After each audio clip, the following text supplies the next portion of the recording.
हैदराबाद के इलाके कासिम में वाक़ घर में लगने वाली आग पर काबू पा लिया गया। आग में झुलसकर खवातीन समेत 3 अफराद जमहक हुए। रेस्क्यू के मुताबिक आग ने पूरे घर को अपनी लपेट में ले लिया। फायर ब्रिगेड की गाड़ी ने मौके पर पहुंचकर आग पर काबू पाया। जमहक होने वालों में बेटा, बेटी और मां शामिल हैं। तीनों की लाशों को अस्पताल मुंतकिल कर दिया गया। आग लगने की वजूहात ताहाल मालूम नहीं हो सकी। ताहम आतिशज़दगी के बाइस घर में मौजूद सामान जलकर खाकस्तर हो गया।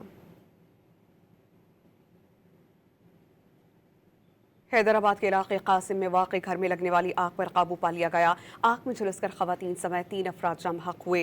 रेस्क्यू के मुताबिक आग ने पूरे घर को अपनी लपेट में ले लिया। फायर ब्रिगेड की गाड़ी ने मौके पर पहुंचकर आग पर काबू पाया। जमहक होने वालों में बेटा, बेटी और मां शामिल हैं। तीनों की लाशों को अस्पताल मुंतकिल कर दिया गया। आग लगने की वजूहात ताहाल मालूम नहीं हो सकी। ताहम आतिशज़दगी के बाइस घर में मौजूद सामान जलकर खाकस्तर हो गया।